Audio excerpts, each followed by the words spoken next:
Hi, I'm Larry Richmond with Indie Film Spotlight and ProNetworks.org. We're here at the South by Southwest Film Festival 2013 for the world premiere of Coldwater. And I'm sitting with star PJ Boudousqué. Welcome.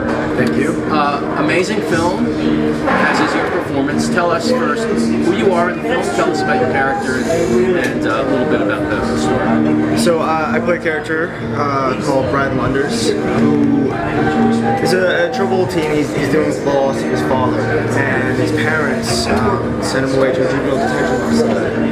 And it's a story about him coming to terms with where he's placed and trying to survive this detention facility. How did you get involved in this project? I auditioned for it back in LA. It was actually one of my last projects in Los Angeles before I moved to New York. And I went in, I read the bits, we chatted about it a little bit. I left for New York, and then I got some contract. And did you have any rehearsal time, or were you just thrown in with these guys? Yeah, we did a little bit of rehearsal. I mean, just kind of to work some stuff out. It wasn't with every actor. I didn't meet the Colonel until yeah, we just talked to him. He said he just plopped in the last minute. He just showed up. I mean, he might as well have kicked the door and walked in. He was so incredible. He was in rare form. But I did work with Chris Petrovsky and the girl played my girlfriend, Stephanie, as far as both before. Yeah. Now, this type of work for you is new. You haven't really done a project like this. You're carrying this film. You're the star of the film. Did that weigh on you, or were you able? How were you able to put that aside and just do your job?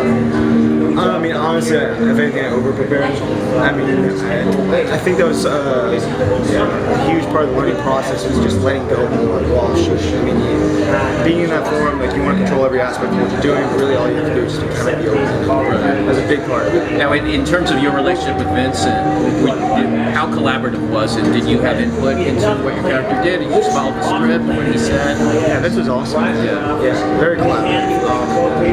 It was kind of the entire environment of the film, is that if I ever had an issue, I could always talk to Vince or DP or my castmates, because we were all living on camp together. So it was incredible. I mean, I remember distinct conversations where I was having trouble or I was struggling, either dialogue or a moment in script, and trying to like really shout an arm. And I could stay up all night talking to Vince. Maybe like, how are we gonna get through this? What do you think about this? Yeah. Now, have you watched films like this, Judy films, this kind of genre before? Have you seen characters like yours? Yeah, I would think so. I mean, I love Midnight Express. Yeah. That was an incredible film. I actually use that as I watched that a number of times. Well, one of the things I was aware of, because I have seen a lot of this type of film, was at first, and I'm not, this is not a criticism, but at first it feels like, okay, we've seen this before. And as a journalist and as an audience member, if I want to write a positive review about a film and sell it to people, so to speak, I don't want them to go in and 5 minutes in say, I've seen this before. I want to make sure people know, stay with this, because it starts to unfold in unexpected ways. When you were shooting this, now this was originally written this was the flash. You didn't know the flashbacks were going to be cut where they were. No, it's interesting. There was a completely different cut of the movie I saw right after shooting, and the entire format of the whole film was it was linear.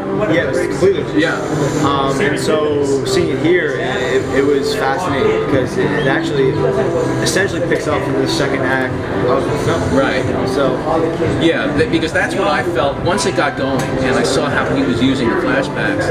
I thought, oh, this is not the same thing we've seen before. Right. It makes it more of a puzzle to put together. And when you watch the film for the first time, what do you think? You know, I really enjoyed it. Like I thought it really helped to build the suspense of the film. It was fascinating, because it was still kind of hard to part ways with the version that I originally saw.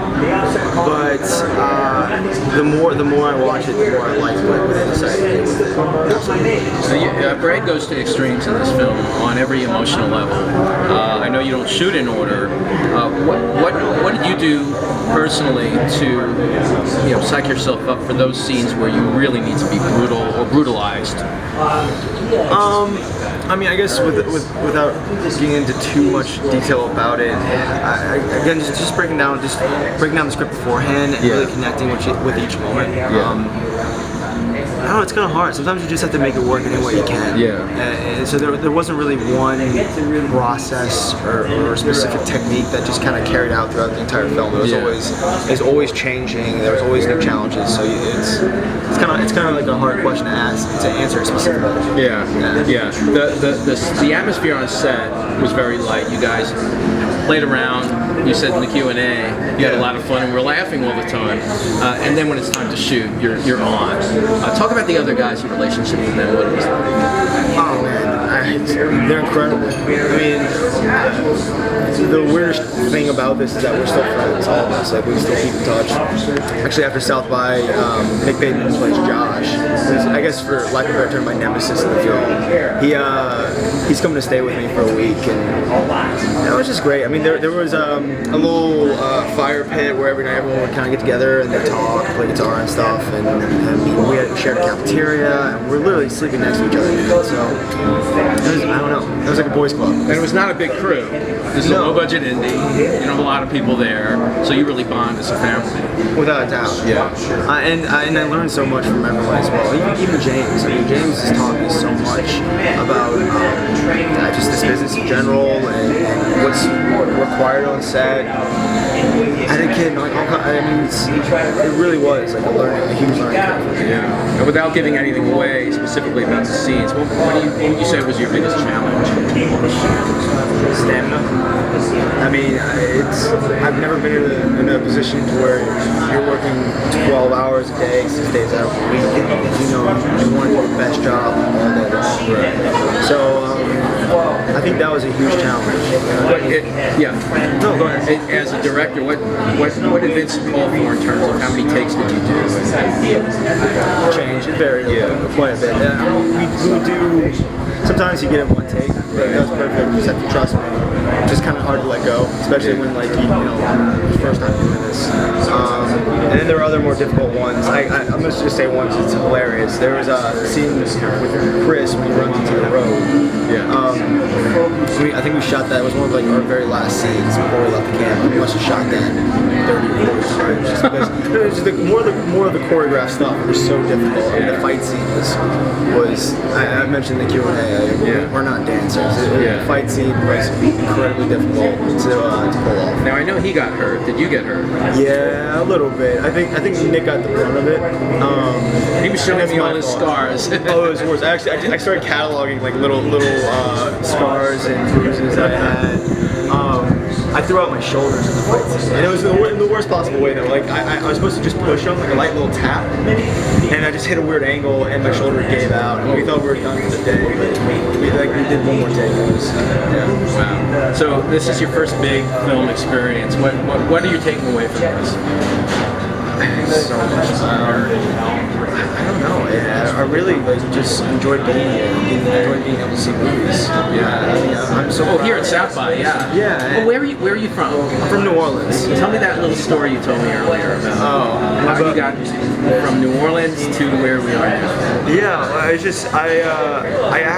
played a lot of music in New Orleans, and I evacuated out to LA after Katrina. I mean, just by happenstance. I kind of lost touch with that corporate musicians I used to play with, and a lot of my friends out there were actors. I just needed something to dig in. So this is the upside, if there is one, of Katrina. Yeah, I mean, it got you here as an actor, as a movie star. It's interesting because I don't know. It shaped a lot of people's lives in a lot of different ways. I mean, very tragically, and then also positively as well. Like there is definitely a silver lining to it in the sense that if it weren't for Katrina, I wouldn't have moved to Los Angeles. I never would have left home. I might have not have found acting as an outlet in any capacity. And I think to an extent, like the efforts we're rebuilding has really helped the city, like kind of closer. But are you still a Saints fan? Oh, of course. I have to. PJ Boudousqué, thank you so much for being here. The world premiere of Coldwater here at the South by Southwest Film Festival. Look forward, coming soon to a theater near you.